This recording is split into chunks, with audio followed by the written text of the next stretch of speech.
So, I think I'm live. Am I live? I think I am. I'm always paranoid with these live streams because it's the same in the PS4. You start streaming and then you don't know what's happening. When you're going live and things like that. Um, okay, just checking everything is recording. Okay, I think it is. So, what I'd like to do in this video is talk about smartphones. I'd like to talk about basically the current situation, smartphones in 2017. I've currently got a Google Nexus 6P, and that's what I'm streaming with just now. Um, it's a good phone. It's a really good phone. I spoke about this with someone the other day in the comment area. I normally, in the past, I've changed my phone normally on a yearly basis, but sometimes even sooner than that. I would sell a phone if I didn't like it. I'd trade up. I'd sell it on eBay. I'd sell it somewhere, and then I'd buy a newer phone. But I've been really happy with the Google Nexus 6P, and I haven't really, you know, thought that I needed to upgrade. But I'm starting to change my mind now. I guess the one thing I would like to improve on it would be video recording. I want to do more videos on YouTube. I really like the idea of doing more mobile live streams. I like the idea of doing it when I'm traveling about and things like that, just pulling out my phone and just doing a live stream. And this is an area where the Google Nexus 6P kind of falters. It's really good at photos. I'm really happy with that element of it. But for video, it can do 4K, but it's kind of shaky and things like that. It's not good. There's pretty much no image stabilization in it. So yeah, so I'm thinking about doing it. And the other reason was I ordered the E4K Plus action camera. Didn't work out. I eventually got my money back the other day after like 7 weeks. And I'm going to a conference in Paris next month, and I thought, well, it'd be a good excuse to upgrade, and I could use the action camera there. But when I got the money back, I thought, well, I might as well just put the money to a new smartphone. So, as far as what smartphone to buy, there's quite a few options out there just now, and it's not really clear cut what I should go for. And I think I've been talking to my friend Kevin about this because he's looking for a new phone as well, and I don't know. There's quite a few phones in the market that interest me, but there's no clear cut winner really. Last year I would probably say that the best phone was probably the Google Pixel, and the Pixel XL. As far as the best all-round phone, and as far as the camera and things like that, it got really good reviews for its camera. They were saying that it was the best video, the best photos, and things like that. The iPhone 7 wasn't far behind, and the Samsung S7 at the time wasn't too far behind. Now, fast forward to today, and the iPhone 7 isn't dated. It's certainly not dated, but all the reviews are saying that the camera on the Samsung S8 are much better. So, the landscape's changed. The iPhone 8 or 7S or whatever they're going to call it will be out later this year, and there's a few other cameras, a few other phones that are coming out as well. So, okay, so let's have a think about what the best smartphones are at the moment. There's quite a few out there. At the moment, you've got the Samsung S8, which just came out recently. You've got the LG G6, that takes good photos as well. That's also a good camera. So I'm not really being impressed by Sony's offerings at the moment, the Xperia range. They're not doing much for me. You've got the new HTC U11, that's coming out soon. You've got the new BlackBerry Key 1, which seems a little bit left field, but I think that's quite an interesting one to look for as well. The Pixel is still an amazing phone, and we've also got the Nokia 9 coming out soon. That's also got the Snapdragon 835, and we've got the OnePlus 5. So the last phone was from OnePlus was the OnePlus 3T. That's the one my friend Kevin's actually got, and they're skipping 4 because in Chinese I think 4 means death or something. So they always skip 4, and they're going to the 5, but the 5 isn't released yet. They're probably talking June or July, so that's going to be one to be interesting as well. So I've considered all these phones, and really, I'm not set on any of them.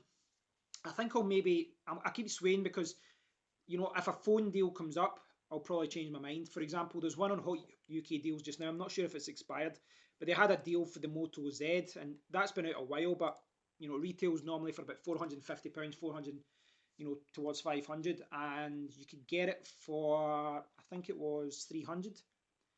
Now the Moto Z is quite an interesting phone. It's the world's thinnest phone, but because of that, you know, they've got a smaller battery. It's only like 2,600, which is really bad.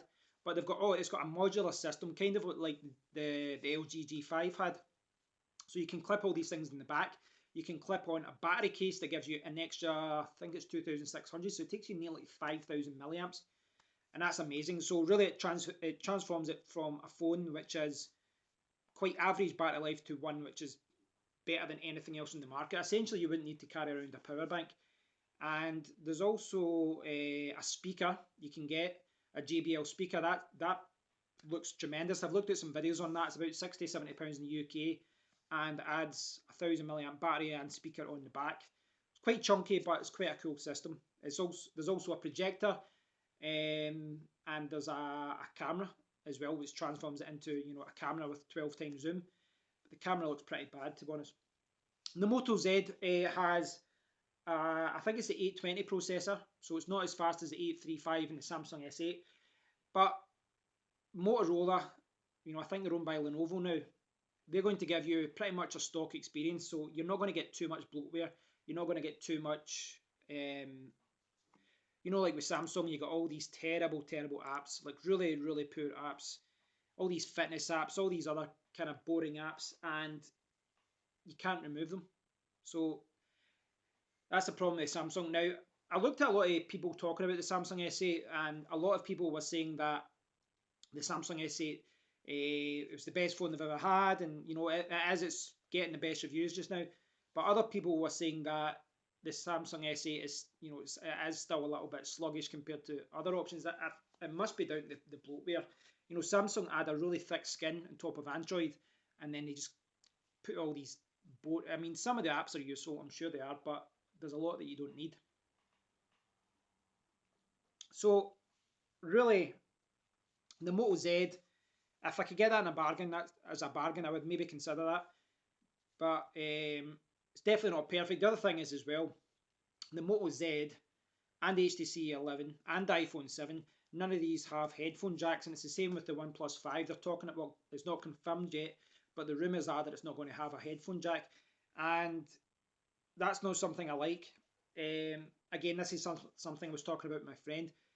You know, with headphone jacks, people are saying, oh, you can use Bluetooth headphones, you can use a USB Type-C headphone. You know, there's adapter for it and all that as well. But adapters are so annoying. Adapters get lost, adapters get broken easily, and it's a pain. You know, I'm sitting here recording through, you know, from my phone on YouTube, and you can see it there. It's actually in the shot a little bit. You can see I've got a microphone plugged in, and you know, for me to use that, I just plug it directly into my phone. But for me to use that with one of these other phones, I'm going to have to plug it into USB Type-C, which means that I can't charge it. And I'd have to buy another accessory, which is USB Type-C and headphone. I don't know, I just hate all these adapters. I would really prefer to just be able to just plug something in directly. And that's somewhere where I think Samsung got it right. They included the headphone jack, and a lot of these other ones aren't doing it. But the Samsung S8, you know, there's some good prices on it in the UK anyway. There's some good deals coming up. But again, I don't know, I'm just put off with this bloatware. It's really putting me off. The HTC U11 actually, again, no headphone jack, which I don't like, but it's got a really good processor, and it's actually just got some reviews are saying it's the best camera on the market. It's putting the Pixel, it's putting the Samsung S8 to shame, and they're saying it's got the best camera. So that is one I'd have to consider. It's got a little bit of a gimmick though. The gimmick is that when you hold the phone, you squeeze the side. So you squeeze the side, and then you can take a photo, and you can control how much of a squeeze you need to do. So you're holding the phone and you squeeze it, and it will open the camera app. A little bit gimmicky, but I don't know. It could be okay when you're using it. I don't know. It's kind of got like a shiny back cover and all that as well. But all in all, I think that looks like a good phone. There's not too many great deals. It's not launched yet here in the UK. It's going to be about 600, but there's not any amazing deals for it. And again, you're going to have HD Sense on it, which is another skin. It's not as bad as Samsung's, but it is a skin, so you're not going to get stock Android experience. That's one to look for. Another kind of like one is the BlackBerry. Now BlackBerry have come back with one, and they've called it the BlackBerry, I think it's the Key 1. So it's the same size as other phones, but it's only got a 4.5 inch screen, because at the bottom they've got a physical keyboard, an actual physical keyboard. Now that's really bizarre in this day and age, you know, 2017. I had a BlackBerry, when was it? The phone I had before the iPhone 4 was a BlackBerry. I can't remember what it was called, 8350 or something like that. It was a little BlackBerry phone. And to be honest, I loved it. I thought that was an amazing phone, absolutely amazing phone. The BlackBerry, you know, had the physical keyboard. That's shown correctly. It had a physical keyboard, and once you get used to how the little physical keyboard worked, it was amazing for typing. It really was fantastic. And they've included all these kind of gestures where you can scroll up, you can with the keys, you can go left and right. They had some of these things in the older keyboard as well. But I think that I don't know. See, it's kind of a mixed bag. I think that's retailing at £500 in the UK. It's got a headphone jack, which I like. Battery life seems okay. It's got a lot of cool features on it, but it's not, you know, too crazy as far as bloatware. I think it's using the same. I can't remember what processor it's using. If it's I don't know if it's the 835, but they're using the same sensor as the Pixel, as the Google Pixel phone. But the reviews are saying that the sensor's the same, so it's the same sensor, but image processing doesn't seem to be working as well. So I don't know. Basically, photo performance, video performance won't be as good as the Google Pixel because of that, I believe. But I don't know. This could be an interesting one. I'm tempted to go down, go into a phone shop, try it out, see what it's like, and see what the physical keyboard is like. It's one of those things. I wouldn't go as far as saying it's a gimmick, including a keyboard, because it is quite practical. But again, it's maybe how good a physical keyboard is in 2017. I don't know. I mean, I remember it being amazing when the last time I had a BlackBerry, but that was 2010, 11, and things have changed since then. Typing, etc. There has been advancements and things like that, as far as bigger screens. It's easier to type on, things like that. The OnePlus 5 is, well, I mean, there's a lot of specs coming out. They're saying it's going to have 8 GB of RAM, which is just insane. But that could be good as well. I don't think it'll be a little bit cheaper than some of the other flagships, but it's not been confirmed yet, so you don't know what's going to be in it and what's not going to be in it. The iPhone 7, I don't see myself going to the iPhone 7 unless I get a fantastic deal. And I don't know if I'll go back to iPhone. I don't know. I hate iTunes. It's such a pain in the ass. And I hate how Apple just makes some things overly difficult. Just things are, no file manager, all these other things. And it's like they really want you tied into their system, and there's no other way to do it. But I don't know. Maybe if I did go back to iPhone, maybe I would change my opinion on that. But the iPhone is very expensive as well. And at the end of the day, price does come into this. Unless iPhone just, with the next phone just blows everything out the market, price is going to be something that is, it's going to be a factor. And I mentioned that at the start, the Moto Z isn't something that I was looking at, but when you're talking at a phone that's half the cost of the other phones, and although the process is slower with no bloatware, it could actually be the same speed in reality, in practice. And I don't know, it's when you're paying half the cost, you can really justify buying it and then just trading it in like 6 months later or something like that, because you're getting a bargain, you're getting a phone that's newer, that's better. So I don't know. It's about 3 weeks or so until I go to Paris for this conference. So WordPress conference, and if I could get a new phone before then, that'd be good, because it'll give me a chance to try the camera out when I'm there. I can use it for videos. I can mess around with it. and I'm just going to keep my eyes peeled over the next week or two. Hopefully, there's an announcement with the OnePlus. That's one I would wait for if if the rumors are, the specs are coming out that it's, some people are saying it's going to be it's getting better benchmarks than the Samsung S8 and things like that. So I'll wait to see what comes up. But yeah, there's probably about, this is the thing, there's honestly about 6 or 7 phones at the moment that I could be swaying towards, and I keep swaying between them. If I could get a good phone and a good price, even if I could get the Pixel, which is kind of last year's phone, it's still a fantastic phone and it gives you stock Android experience. So if there was a deal to come up for the Google Pixel or the Pixel XL, I could be tempted with that as well. Or even, I'm just looking here, there's a listing here for the LG G6. It looks fairly, it's from a dodgy website of eGlobal.